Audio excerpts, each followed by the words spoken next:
Welcome to EDU World Space. To test for independence of the row and column variables, we can use a chi-square test of independence. So first we set up the hypotheses. The null hypothesis is that there is no association between the row and column variables.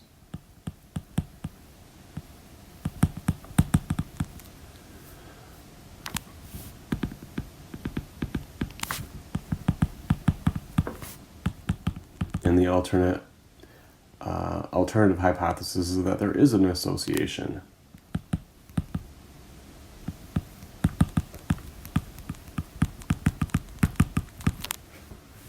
Then we have our level of significance, which is set at 0.05. And then we calculate the expected frequencies. To calculate these, we first need to calculate the row and column totals. So the row totals are 135 and 65 for P and Q, and the column totals are 50, 70, and 80 for A, B, and C. The overall total is 200. The expected frequency for each cell is calculated as the row total times the column total divided by the overall total. So for example, the probability,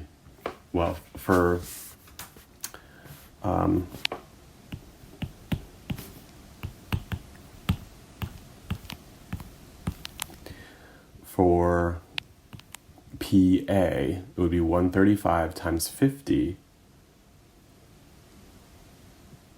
divided by 200, and that's 33.75. The rest would follow as 47.25, 53, 16.25, 22.75, and 25. Then we calculate the chi-square statistic. The formula for this is,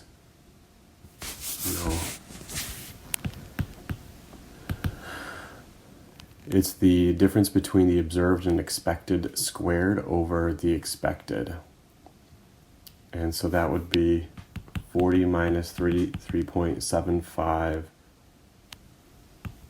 squared over 33.75 plus 50 minus 47.25 squared over 47.25 plus 45 minus 53 squared over 53 plus 10 minus 16.25 squared over 16.25 plus 20 minus 22.75 squared over 22.75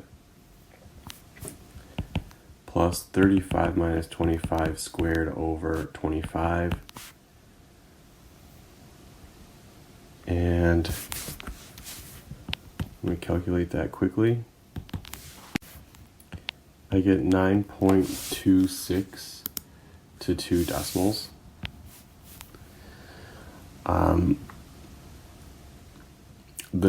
Next we would determine the degrees of freedom.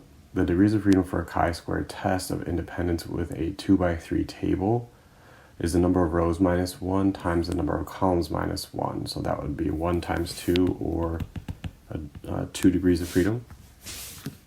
And then we determine the p-value. To find the p-value, we can use a chi-square distribution table or a calculator with 2 degrees of freedom and a right-tailed test, since the alternative hypothesis is that there is an association between the row and the column variables. And the p-value for 9.26 with 2 degrees of freedom and a right-tailed test is about, looking it up in a calculator, the p-value for a chi-square of 9.26 is 0.0098 basically. And this is less than the level of significance. So we would reject the null hypothesis and say that there is sufficient evidence to conclude that there is an association between the row and column variables in the table. So I'm not sure what your choices are when you choose down the drop down for the p-value, but it is less than 0.05 which means we conclude that that there is an association between them and they are not independent. Hope it helps. Good luck.